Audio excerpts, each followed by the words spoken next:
While Steven Seagal was out saving forests, and Van Damme couldn't recognize a cow from a swan, but was eagerly teaching wild beasts some manners, another legend from 80s and 90s, Sylvester Stallone, decided it was time to become the ultimate lawman. That's right.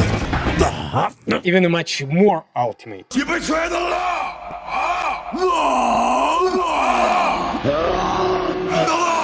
I am the law. I am the law.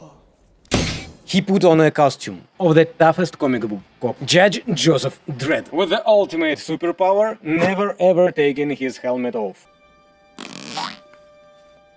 Of course, they ditched the comic book rule within the first 15 minutes. Because why spend big bucks on a Hollywood star if no one is going to see him under this helmet? Did wearing that helmet all those years compress your brain? Sylvester Stallone wanted to flex his comedy skills and went for a light, funny rom-com.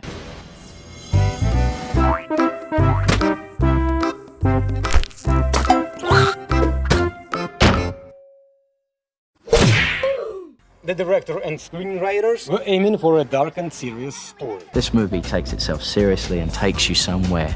Years later, the director Danny Cannon claimed that the final product had very little in common with his work, and all the key scenes were shot or reshot without his presence, which was, and pretty much probably still is, Stallone's trademark, to hire no-name directors to direct movie himself. So, if breaking the main canon set the right tone for comic fans, Rob Schneider showing up as comic relief set the mood for people with some taste.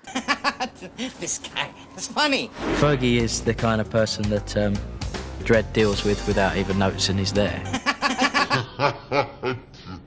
Originally, they wanted to take Joe Pesci for the role of Fergie, but he sensed something off.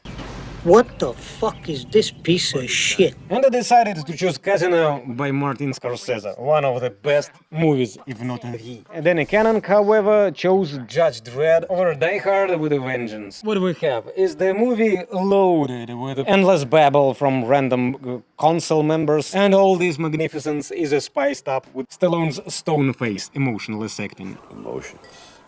There ought to be a law against them. The action starts in a megacity, an overcrowded metropolis where law enforcement merged with the judges and executioners, and now take care of everything from parking tickets to serving the last meal before execution. Let me guess. Life. Judge Joseph Dredd enjoys the power given him by megacity's government very much. All day long he can walk around and threaten trash cans. We have 5 seconds to surrender. Your friend. 5. Please let your 4. friend go. And all is really well until Dredd's brother, Rico, His name is Rico. And he's my brother. a twin brother, shows up out of the blue. Rip his head off instead. Bad guy is terrible because the bad guy is extremely realistic. Extremely realistic. At first they offered this role for Christopher Walken. No. What? I said no. I don't want to. So, everyone knows that Judge Dredd never ever, no matter what, under any circumstances, removes his helmet and reveals his face, right? No. No, I don't think that's right. So setting him up is going to be a piece of cake. All you need is to put on cop's helmet and shoot some random people. And you might say, but Alex, everyone will think on Steven Seagal. Killing innocent people is his trademark thing. No, that is not true. That is true. You could impersonate anyone by putting on this helmet. But there is one but. To make Cancel and us believe that he was Dredd, Rico put on a badge with a name tag. The video you have just seen is prima facie evidence that the defendant is guilty as charged. It's impossible! I never broke the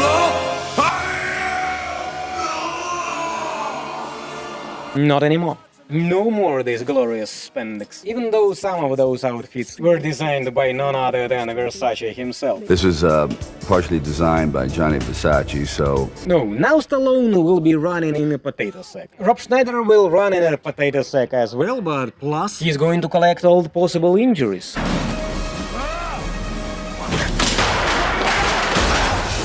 don't want to fun to be with Dredd! Fun to be with Dredd, you know? Fun to be with Dredd!